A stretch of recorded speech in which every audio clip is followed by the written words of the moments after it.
Alrighty guys, so welcome back to my channel. In this video we are going to create a sticky element while scrolling. I was inspired by Medium, article, page. They have this beautiful sticky action button that's moving along with the scroll, but after passing a particular threshold is going to be sticky. And I'll show you my way of doing it in React Native by using ScrollView and Animated API. Let's play the intro and jump straight into VS Code and start building the sticky element. Shall we?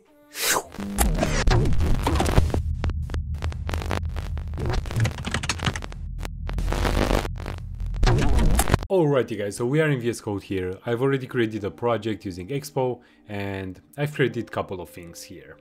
The link to the starter code is down in the description, so please follow it up, download the code, add it in your IDE, and we will have the same ground or the same starter point.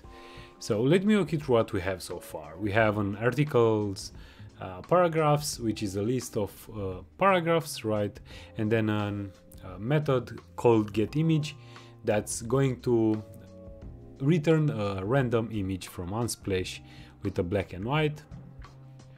And down below in the main render I'm rendering basically this footer with an icon and the text on the left hand side and then 3 different icons on the right hand side. Basically this is going to be the sticky footer from our tutorial.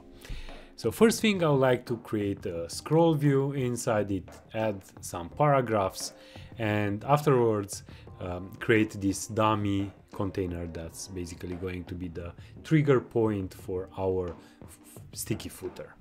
So let's start inside the render with a scroll view.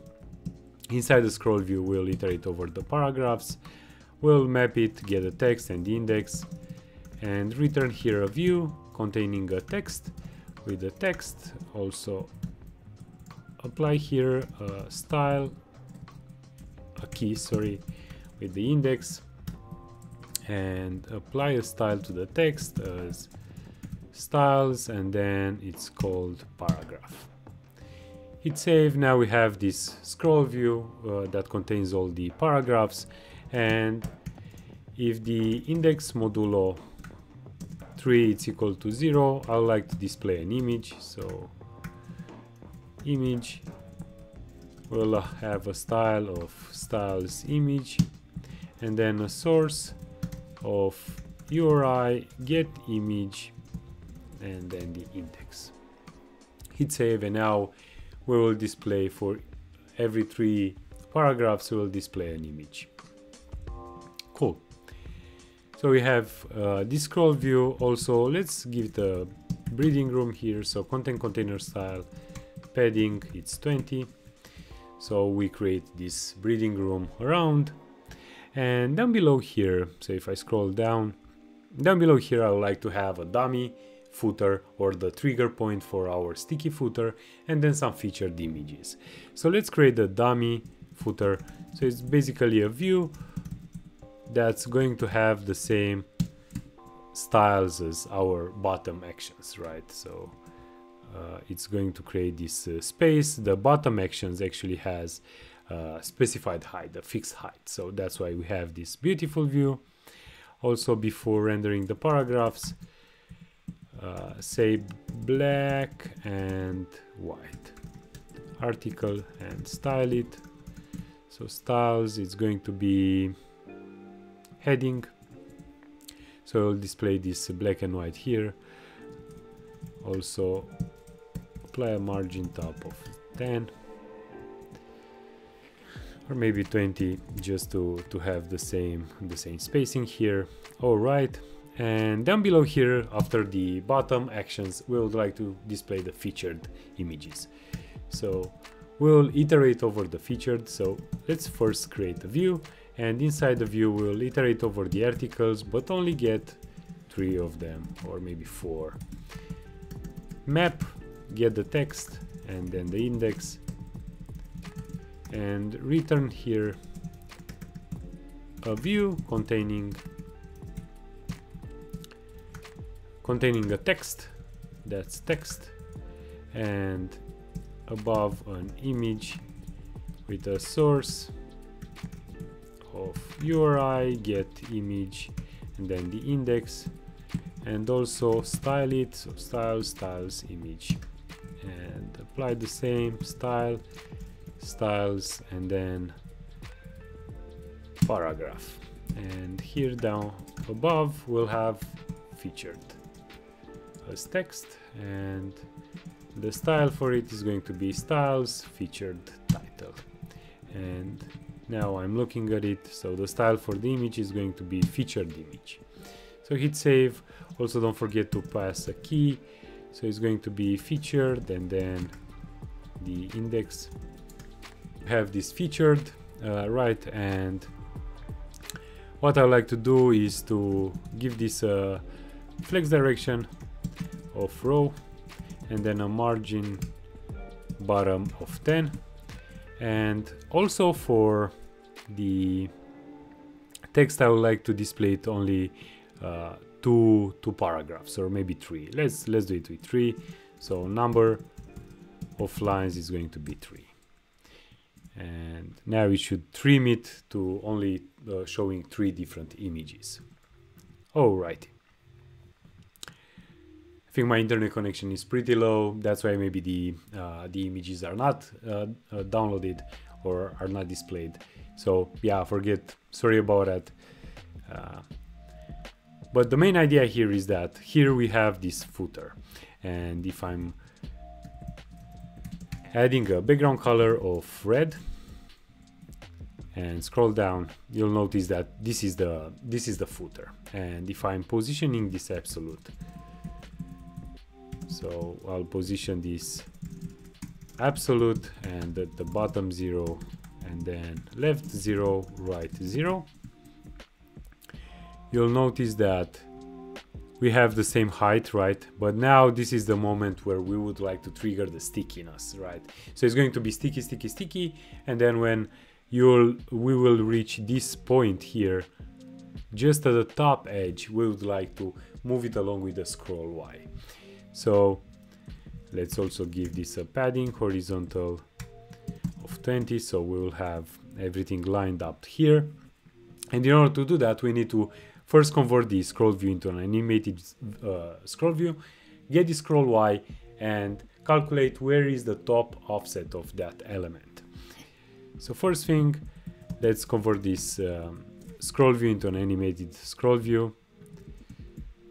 Hit save, create here scroll Y, it's equal to React use ref new animated value starting from 0, get the current. The reason why I'm using use ref is because I would like React to keep track of my animation value, so whenever this component is going to be re-rendered, this value is not going to change. And down below on the scroll Y, because now it's an animated, we can add an animated event. So on scroll is going to be equal to an animated event, get from the native event content offset the Y and assign it to the scroll Y, and we will use the native driver for it. Hit save. Nothing should change, right? But now the Y position of the scroll, it's actually mapped to a scroll Y, and we can interpolate it.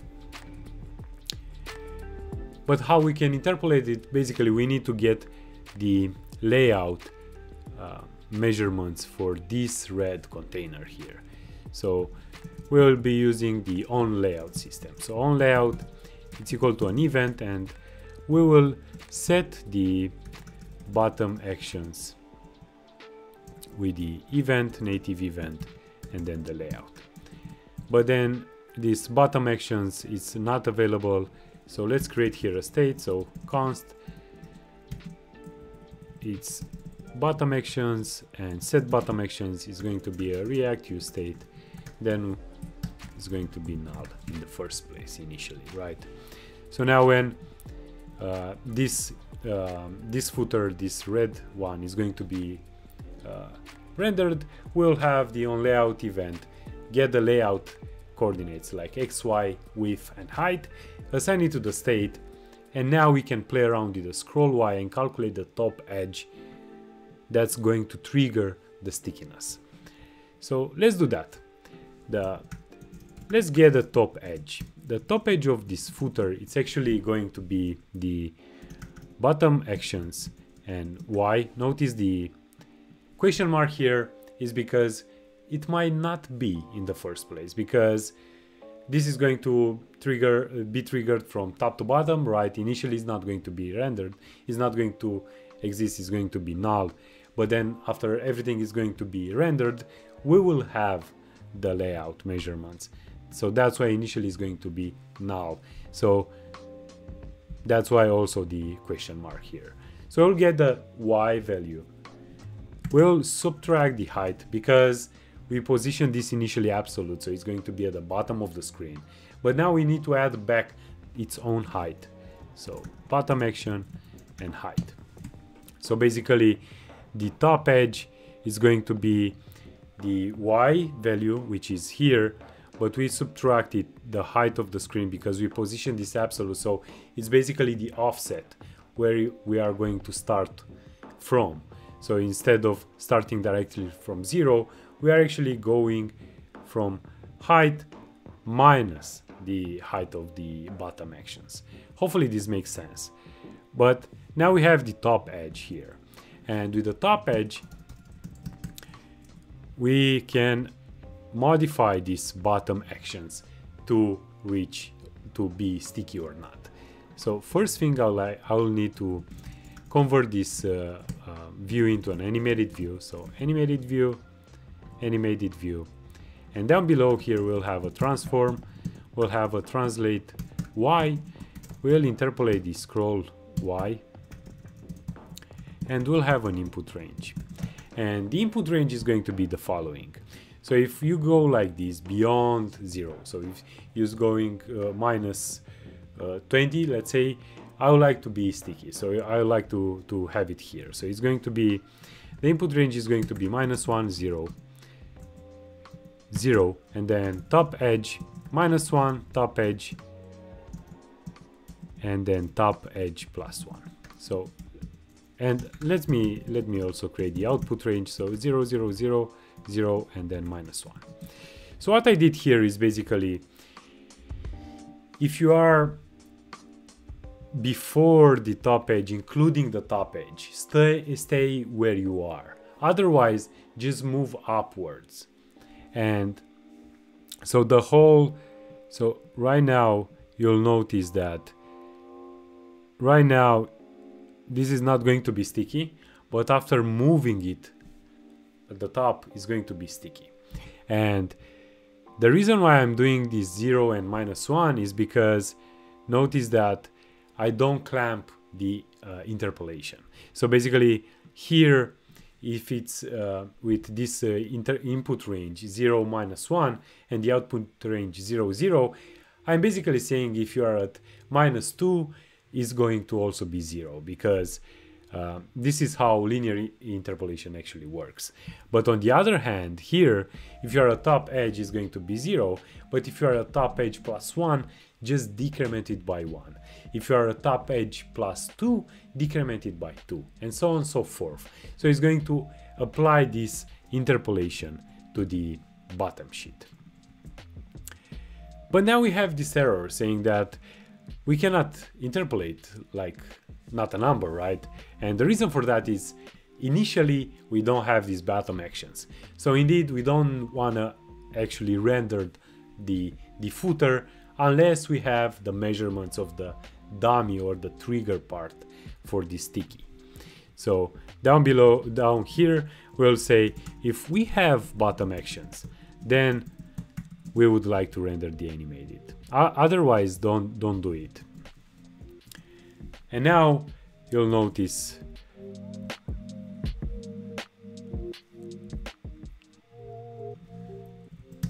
okay, that was a silly typo. Alright, so now you'll notice that it's going to be sticky. So scroll it, and now when this this bottom, it's actually reaching the top edge, is going to remain sticky. so it's going to be sticky, and it's going to apply exactly the interpolation of the top edge of the scroll Y, sorry. So if I had to make this more visible, let me add an opacity here to the container. So notice it's 0.5, right? So it's the red container. Let me actually make this 0.8. This should do.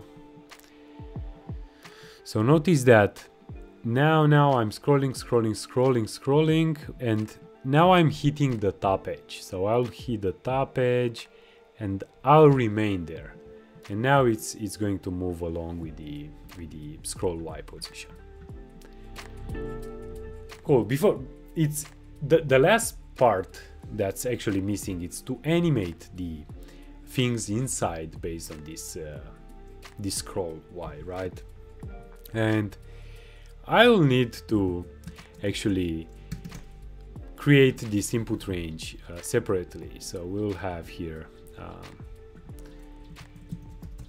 an input range.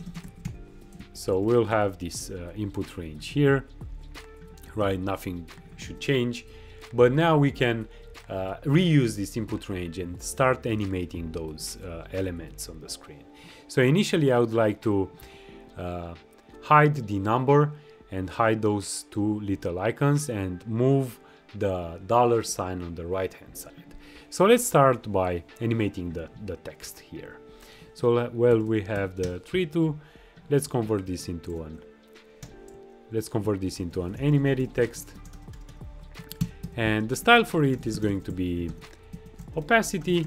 We'll interpolate again the scroll Y, interpolate it, pass the same input range, but the output range is going to be 0, 0, 0, 0, 0.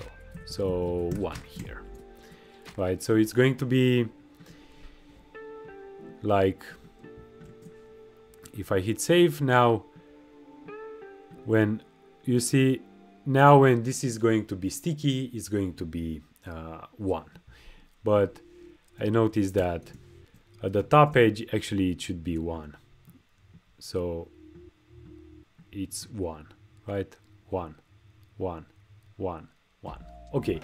But notice that this is happening really fast, and we would like to avoid this. So we can start the animation with, I don't know, 30 pixels before the actually trigger point.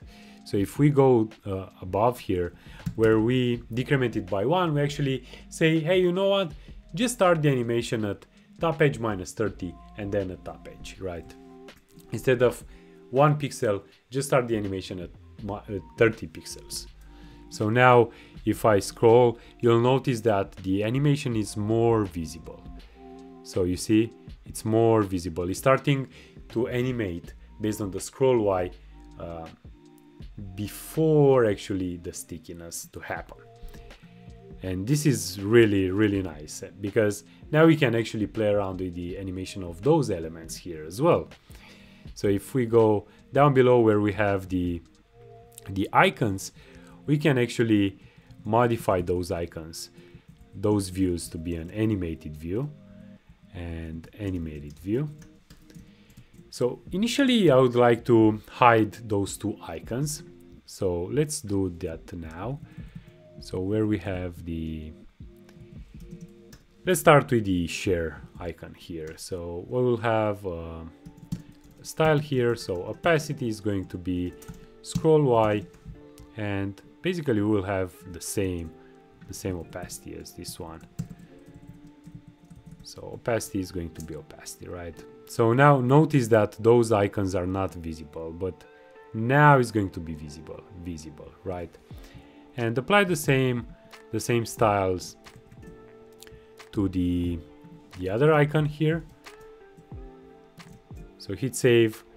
Now we have the $sign in the middle. When we hit the trigger point for the stickiness, they will appear. But initially I would like this $sign to be on the right hand side, and when we are doing the visibility here toggling or playing around with the opacity, I would like to move it on the left hand side. So here on the icon, I will apply a transform, and I will say translate X is going to be a scroll Y interpolated. The input range is going to be the same, so input range, but the output range is going to be 0 for -1, 0 for 0, and now it's going to be, I would like to move it on the right hand side, so it's going to be 60, 0, 0. So actually this should start from 60, 60, and then when we are at the edge, at the top edge, we would like to shift it. So move it, and now we should start the animation. You see, we start the animation. Whoop. This is looking really good. And the reason why is this 60 is because each particular icon has a 60 pixels width. So it's really nice to actually have it fixed height or fixed width in order to have those calculations really easy to be made. But you can also use onLayout or use a fixed height or a fixed size as you wish. So basically, if now I'm going here and make this fully white, now if I scroll, and you notice that this is actually animated and it's actually sticky. And if you'd like to have a more smooth animation, you can start the animation with 60 pixels before the top edge. So now you see it's like it's a smoother animation basically, right? Alrighty guys, so that was it. I hope that you've learned something new. You can apply it in your existing project or a new project of yours. If you have any issues, don't hesitate to leave a comment down below. I'll do my best to answer all of them and help you as much as I can. Also, don't forget to subscribe and like this video. Other than that, see you in the next video. Thank you so much. Bye bye guys.